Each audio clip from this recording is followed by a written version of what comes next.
Good evening and thank you for joining us for KREM News at 5 tonight. I'm Mark Hanrahan. It's good to have you here. I'm Whitney Ward. Spokane's regional leaders are gearing up to make joint efforts in reducing homelessness. Spokane City Council and Mayor, plus the City of Spokane Valley and Spokane County are all making final touches on a joint statement that would initiate those efforts. KREM 2's Amanda Rowley joining us live from downtown Spokane tonight to explain the next steps once the statement is signed. Amanda?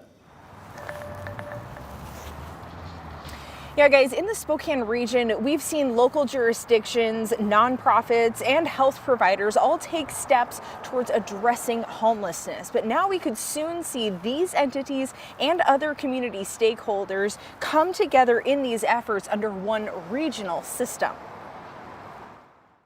This joint statement is circulating among Spokane's 3 largest jurisdictions.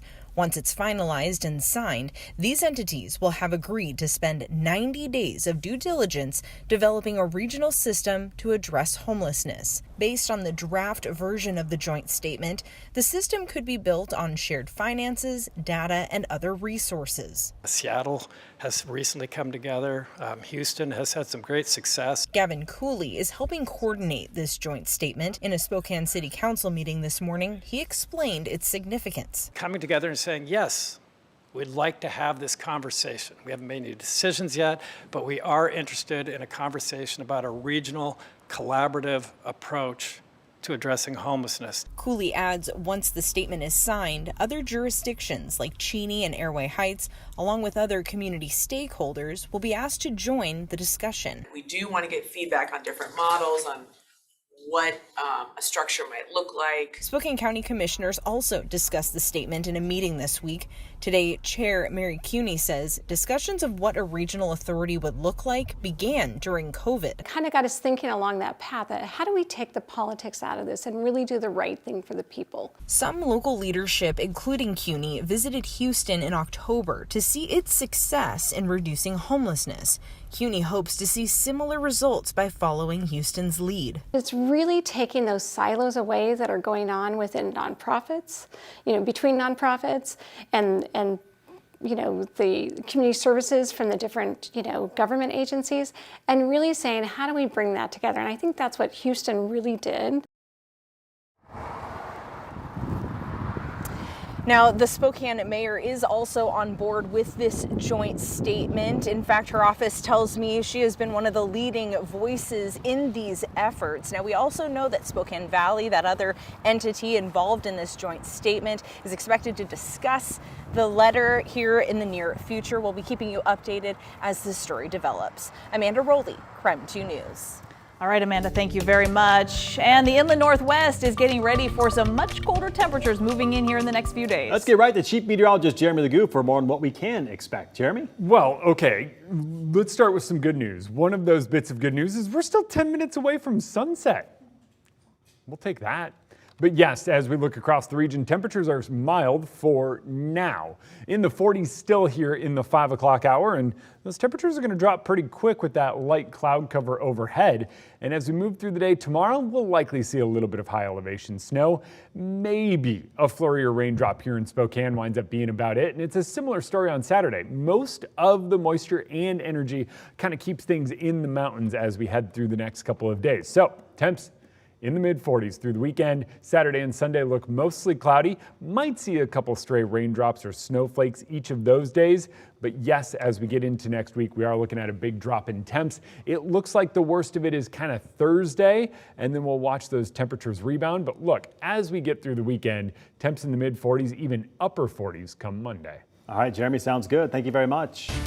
KREM 2 has uncovered more details about a suspicious death in Hilliard. This is a story we first brought you as breaking news last night. KREM 2's Shannon Mowdy obtained a search warrant that shows police are now investigating this as a possible homicide. Shannon?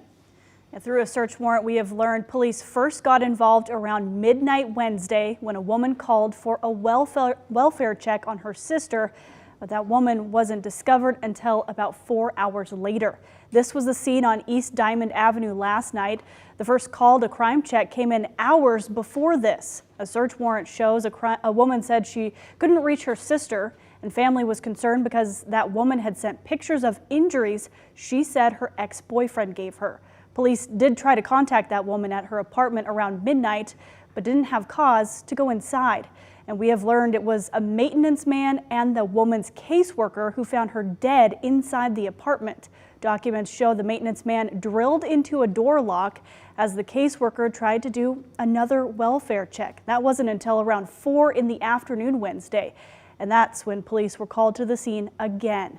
Investigators noted injuries including a black eye and a baseball-sized lump on the woman's forehead as possible signs of a homicide. And right now, this case is still under investigation. No suspects have been identified. Shannon Mowdy, KREM 2 News. All right, Shannon, thank you very much. In other news, Spokane police have confirmed that a child was hit by a car in Browns Addition this morning. After that child was hit, they were taken to the hospital. At this hour, we don't know the condition of the child. We have been told, though, those injuries are non-life-threatening. Right now, no arrests have been made, and the driver is cooperating. $280,000. That's how much Idaho State Patrol has already spent on the Moscow quadruple murder investigation. That money was spent on things like travel, overtime, lab testing, and evidence storage. The other investigating agencies in this case, like the FBI and Moscow PD, have declined to say how much they've spent so far. WashDOT crews will take down the rest of the Magnolia Street pedestrian bridge that spanned I-90 this weekend. The remaining two sides and the walkways leading up to the bridge will be demolished. KREM 2's Nathan Hyun is live there right now with what drivers need to know. Nathan? Mark Whitney, I'm standing by the Magnolia Street pedestrian bridge, and if you've driven by it recently, you might have noticed something different. The entire center part of the bridge has been taken down, and the work's not done yet. And there's a new start time for the closure of I-90 between Division and Freya. WashDOT says it will now close at 6 p.m. Saturday through 9 a.m. on Sunday.